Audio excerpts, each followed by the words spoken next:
And here we are coming to you live from our top-secret broadcasting bunker here at Area 52, where the temperature outside is a balmy 70 degrees. That's why I'm wearing the short-sleeve sports shirt today. It has been warm weather around here for the past few days, but not for very long. I was looking at the local radar from my KMOV app. And you can, let me put it up to the camera here.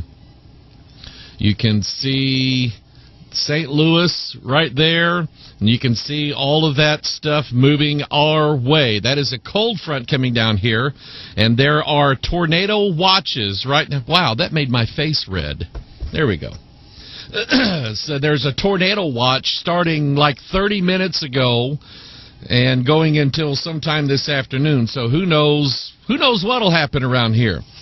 Good to be with you today. Got a lot of interesting things. I've got a video that I've got pulled up. I wanted to do this and talk about this last week, and I never got around to it. And I'm going to take these headphones off here in a little bit and go to my smaller version of my headphones. But I've got a video here that somebody sent me. Somebody drew my attention to it.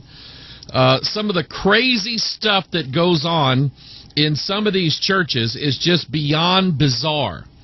And I'm thinking that there is a setup going on. And you've heard me use that term before about a setup. I think that some of the stuff that's going on right now in churches, in the big religious meetings everywhere, it's setting people up for the falling away. We'll talk about that today. I'll show you the video. I've got some interesting news articles to share with everybody, but I've got a testimony here as I pull these off. I've got a testimony here. I don't have permission as such. The person who wrote it, I'm not going to give their name, and I'm only going to give you a few points of the testimony that they sent me. But it was just an interesting email. I enjoyed it. I enjoyed reading it. And it sort of goes to, people have asked me because of people who are bashing me on the internet. They're saying all sorts of things about me. They're calling me names and everything like that.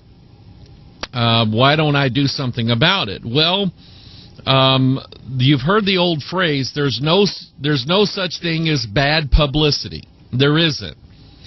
And it's not like if I had been caught in some lies or something like that, which, I've said some things that I probably shouldn't, and I've apologized for them.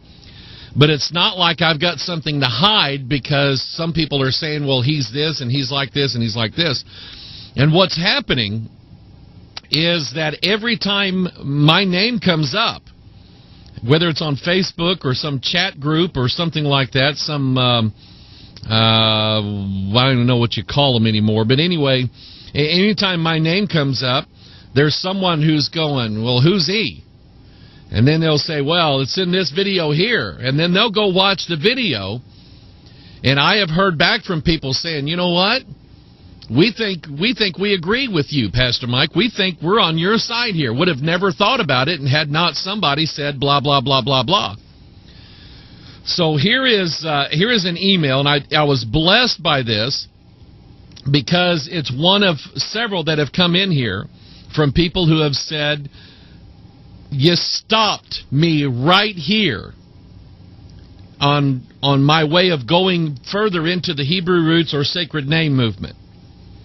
And so this person writes and says, last fall I found myself getting sucked further and further into the Hebrew roots movement. The longer I was involved in it and learned about it, the more turmoil I experienced. The Sabbath requirement was huge. Then came the festivals, the demonization of Christmas. I was a wreck. Each Saturday would arrive and I was miserable, but dared not keep the Sabbath for fear that I would risk my salvation. After spending an hour on the phone with somebody named Arthur Bailey, House of Israel Ministries, who told me that he believed not keeping the Sabbath was sin and was a salvation issue. Are you catching this? He also told me that my obedience to God may cost me my marriage and that I should be prepared for this. That's crazy. That is absolutely crazy. Anyway, he says, I live in the same city where Arthur Bailey had a ministry prior to being thrown out of the denomination, so he claimed to understand the situation I was in. I live in a place, and they give the place, and I'm not going to mention it, where there are many conservative Christians. I was devastated and wept. I couldn't understand how God would be okay with a broken marriage, as I had carefully chosen a husband to not be unequally yoked. I let God lead me to my husband. As time went on, an uneasy stirring was in my soul. I did not want to in any way do anything against God. But the Hebrew Roots movement, especially Michael Rood, and I will tell you right now that Rood is on my radar screen. We have a person here in this church that used to be in the Hebrew Roots movement because of their parents, and I had this person write down for me and I've got a whole thing, all the places that they went, all the websites that they studied, all the names that are a part of this. And Michael Rood's one of them. Michael Rood kept telling me that narrow is the road and wide is the path that leads to destruction if you find it. Of course, the Hebrew Roots movement found it. I will admit shamefully that I've been a Christian who took John 3:16 and decided that that was all I really needed to know. If I got some other stories about that were in the Bible and from my lukewarm Melba Toast church, that was okay too. But I was never moved from milk to meat until now. Realizing how easily I could be betrayed and swayed to another teaching that was not of God, I needed to have that ready defense. Began to pray for someone to help me. Our pastor at the time is being led down a path that is only going to lead to destruction, so I did not feel I could ask him. We've recently moved to a new church, but do not know many there either, so I was alone. Then I discovered Jeff Grider. Jeff is the guy that I did the radio interview, the Blog Talk radio interview on, I think, Sunday night before last. And he posted a link to his evening Bible study on Are We Under the Law or Under Grace? And it was an answer to prayer. He introduced me to Galatians that specifically addresses the issues of those trying to put you back under the law. No wonder it felt like a curse. It was. Good word. I like this email. This morning I checked on the podcast again and found the one that you did with him this past weekend. I just finished your blog post on Jim Staley with the video. I hadn't learned much about him, but he is very much in the forefront of the group I was running with online. Rob Skiba has never had a good thing to say about you, and I didn't know who you were. But now I understand why the adversity has been there. In other words, I didn't know who you were, and then Rob Skiba says, oh, that Mike Hoggard, blah, blah, blah. Oh, let's go check out Mike Hoggard. And really, all that I represent, all that, and I'll say this for Staley and Michael Rood and Michael Hoggard and all these other people, here's what we represent online. We are how can I say this? We are in the marketplace of ideas. There are people out there who are searching for something. There are people out there who are searching for truth. There are people who will accept less than the truth because it gives them some sort of fleshly feeling or whatever it is. I don't know what it is that gets people. But we are in the marketplace of ideas. I have just as much right to be here and to say what it is that I'm saying as Staley and Skiba and Rood and all of these, Bill Cloud and all these other people. I have just as much right to be here and to say what I'm saying as they do. Why? Because people out there, it's not a choice if there's only one tree to pick from. It's not a choice. If you went into a hamburger restaurant and when you walked in the door, they handed you a hamburger and said, here you go, thanks for coming by. And you said, well, what if I want something else? Sorry, we don't have that. You eat this and like it. Well, you're not going back.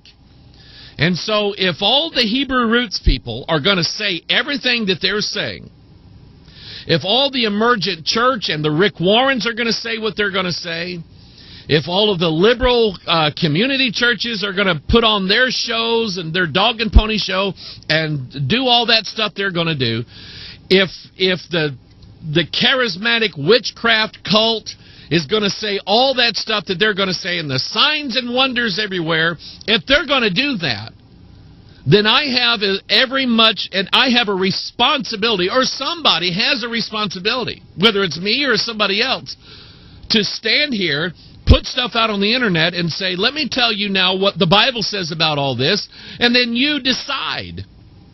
You choose. It's not a popularity contest between me and anybody else. I like the people who write me. I like the people that come and visit our church. We had some people this weekend. It was a joy to meet them. So don't get me wrong when I say this. I don't care who or how many people follow me. That's not why I'm here. And it doesn't give somebody's ministry credence because their YouTube video got 30,000 hits and somebody else's YouTube video got 500 hits. That doesn't make something right or wrong. It's not popularity. It's not a democracy. It's not, well, the majority is going over. I've heard this since I was in Bible college. Well, you know, a majority of pastors and scholars and preachers and church people agree that all the Bibles have mistakes in it. I don't care. Then a majority of them are wrong as far as what the Word of God says. And so it's not a popularity contest with me. I don't care if there are people out there that hate my guts. I don't care if there are people out there that well, I'll never listen to Mike Hoggard again. I'll never do this. I was listening to him until he said that, and I'm not going to listen to him anymore. I can't help that. I can't do anything about that. If I wanted a popularity contest, I would change my message. I would change my message to go with the flow of what's flowing out there. But I'm not going to. I'm going to go upstream in just the opposite way of what I'm just going to go the way the Bible says. And if that happens to be upstream from everybody else, then I can't help that. And so it's not about I'm going to do something because somebody's trashing my name. I could not care less.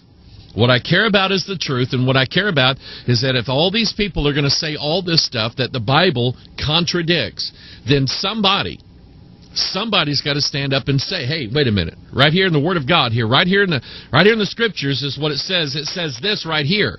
And this person writing this email gets it. They get it. They're being told, you got to keep the law. You're under the law. You got to keep the Torah. You got to do the Sabbath. You got to keep all the festivals, and you got to do this, and you got to do that. And she felt like she was cursed. And then she read the book of Galatians. And just reading the book of Galatians, you will go, wait a minute. Well, it looks like here that I'm not under the law. I'm under grace. That's how it reads. And if you will do a perusal of Rude's website, Jim Staley's website, any of these Hebrew roots people, every one of them have a very in-depth teaching on the book of Galatians. And basically, if you follow the subtleness of what they're doing, they're going to take the plain reading of the book of Galatians as it's plainly written in the Scriptures, although probably most of them won't even touch a King James Bible. They will take the plain reading of the Scripture and they will twist it around. They'll say, now, it looks like it says this, but it doesn't really say that.